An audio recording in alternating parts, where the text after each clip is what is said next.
and we have to fight them together, just as the world, the civilized world, united to fight the Nazis and united to fight Hamas. It must together now stand with Israel as we fight and defeat Hamas. This is not others that want to bring back the Middle East to the Middle Ages, to an age of bondage and war and slavery and annihilation. And the other force is the forces of progress and humanity that want to push the Middle East into a world of peace and prosperity. We are on the cusp of expanding that peace, and destroying that move was one of the reasons why this action was taken. We have to resist it, and we have to win. Above all, we have to win. We have to release the hostages. You have nationals. Understand that, I know you do, that we have their children, babies, women, elderly, Holocaust survivors, and your nationals. And we have to work together in every way possible, and we're doing that, to get them back. I appreciate the fact that you also sent some military forces into the region. We discussed practical cooperation on many fronts, and I value that very much. 80 years ago, Prime Minister, the civilized world stood with you in your darkest hour. This is our darkest hour. It's the world's darkest hour. We need to stand together, and we want to win. And this is why I value your support, and the fact that you're here. We must win together. That means that this is a long war, and we'll need your continuous support. There'll be ups and downs, there'll be difficulties. The people here are united. They're prepared to take the necessary action. I've never seen the people of Israel as united, more united than they are now. But we need that unity across the board and continuous support as we prosecute and win this just war against the modern barbarians, the worst monsters on the planet. Thank you, Rishi, for coming here.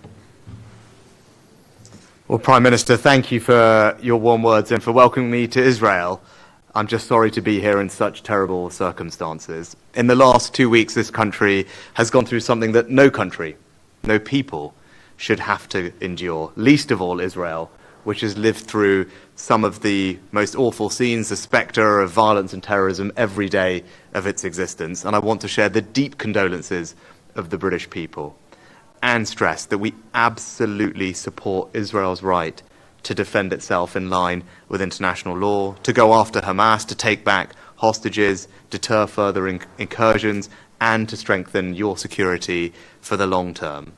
Now, I know that you are taking every precaution to avoid harming civilians, in direct contrast to the terrorists of Hamas, which seek to put civilians in harm's way.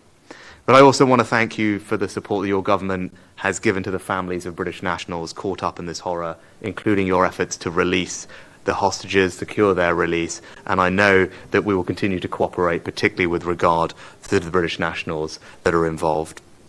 Can I also say that we have seen the scenes over the past day that have shocked all of us, particularly at the hospital, and we mourn the loss of every innocent life, civilians of every faith, every nationality who have been killed.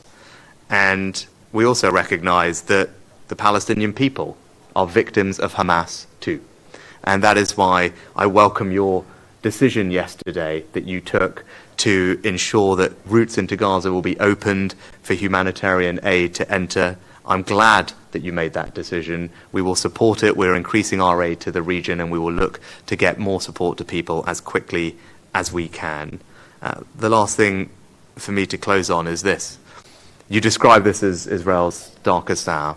Well, then it's for me to say I'm proud to stand here with you in Israel's darkest hour. As your friend, we will stand with you in solidarity. We will stand with your people, and we also want you to win. Thank you.